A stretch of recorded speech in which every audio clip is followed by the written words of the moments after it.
Just trying to answer questions with WAPTech. Took 4 seconds for someone to come along and scream at me while playing a guitar.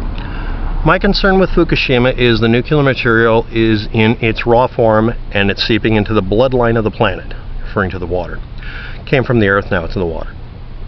This is primarily enriched uranium at a low dosage. It's only got slightly mutated, only a little mutated uranium in it. Enriched uranium has, it's more radioactive. How is this raw form? I'm sorry, but if you're not going to specify what it is, I kind of wonder what you're talking about. So the raw form of uranium is uranium ore. This is purified and concentrated. We're not talking about fallout from an A-bomb. A-bomb fallout is different than this, yes. But people are comparing only information you have about how atom bombs damage people to comparing it to how people are damaged by radiation from nuclear power plants. Anti-radiation people and anti-nuke people very often mix the two together because they know that atom bombs scare people and nuclear plants don't, because you can live downwind from one and not have anything negative happen to you. Next. I know you're talking about Chernobyl. I'm not familiar with that. I've heard it happened in Russia, late 70s, early 80s. Not sure. Anyway, the radiation leaking to the Pacific is not good, my friend. Now, that doesn't mean it's killing everybody the way these people are saying. Editing here. But I think Fukushima may be just as bad. No. It's put off less material. The material that did come off is in the ocean, has been diluted. Basically, it's been washed into the system and spread out much thinner. Concentration of dose is very low. This is the equivalent to an atom bomb going off over Russia and us getting some fallout weeks later and then never getting it again. This spread out in the ocean and we can maybe get exposed to a little of it. And again, atom bombs put off a lot of the same things. And again, most of the fearmongering is based on mixing the two together on purpose to scare people, aka lying to them as propaganda. I believe it's an ongoing situation because once those things start melting down into the ground, there's nothing that can be done about it. That's the downside of nuclear power and why we should get away from it. I agree with you partially, but you can actually fix a China syndrome style meltdown. This is actually doable. Case in point is the elephant's foot in Chernobyl. It is actually not sinking to China or going to the core of the planet. That's a worst case scenario that only happens if you get, I think, a lot more radioactive material melting. It will self-sustain itself into something very similar to a drill bit and keep going.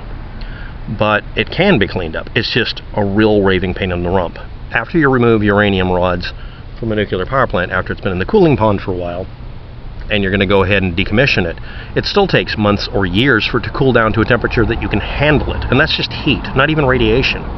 The radiation can still keep sustaining. It also takes a long time for it to build up to this level. This is something that virtually no one recognizes about nuclear power plants. They don't go on and off like a light switch.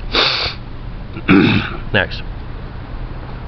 Maybe it's not worse than Cher. Maybe it's not worse than Chernobyl, because honestly I have not researched it too much. That was the point of my video. Everybody who wants to fearmonger will say Chernobyl's worse than such and such if they're talking about Chernobyl. Then if something else comes up, they say, oh, it's much worse than Chernobyl. They all lie about it, and that's my problem with this, is that I'm not in favor of nuclear power at all until people make it where you can't override safety features like what happened at Chernobyl, or you can't have a problem happening when you're on, I'm sorry, I'm on the Pacific coast here. I'm on the Ring of Fire. Any nuclear plant here has to be designed better than the ones that were at Fukushima. And that's actually my problem with it. But you have to research it. And yeah, it's like 6-7 times worse at Chernobyl. The effect and also the amount removed that was released. They're not really comparable in the way that a lot of people think. But they are both nuclear power plants. And the reason I compare it to atom bombs is atom bombs are deliberately designed to kill large masses of people, destroy a lot of land, and release a fart ton of energy.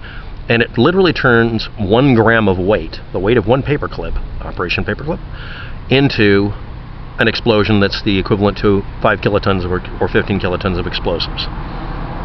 Next. I haven't heard anything about Fukushima too recently. Last I heard it was still a problem. Yes, they still have to decommission it. They have to keep taking it apart. They have to do it very carefully to reduce the amount of damage. I'm an extreme person. I would just simply start dismantling it. It's going to damage the environment anyway. I would be about completely isolating it and literally making it impossible for it to do anything wrong. And the thing is, I've looked it up, it's almost impossible to do what I would do, which would be to do it as fast as possible. It simply cannot be done quickly. Even taking apart a nuclear plant that has had no accident takes a long time. They do things such as literally skinning all the cement on the inside to get rid of the radioactive material so that they can take it apart without having to wear respirators, and even then they still wear them. Whatever the case, it was pretty bad situation, and it's going to be the end of mankind, probably not. But that really was a worst case scenario for an earthquake event, or was that? The worst case for an earthquake event actually is a tsunami only, and you may have noticed why. The main damage to that building was from the tsunami. They should have designed it. If you put something near a water source, you have to make it physically impossible for it to get damaged by flooding. That's a rule we follow on coastlines. You always have storm surges. You always assume that. This is literally right next to the ocean. It's not stupidity on their part, but I think they just got a little too comfortable. That's an opinion. But the whole point of the video, and every other video I've made, is stop lying about a situation and you can solve it. But activists always lie, and you shouldn't listen to activists because they don't care about the truth. Thanks for watching. Have a good day. Good luck with that. And this is about average for most people. This is a normal, rational person posting this. There's nothing wrong with this person's post. This is acceptable, and not only that, this is all of us. Good day.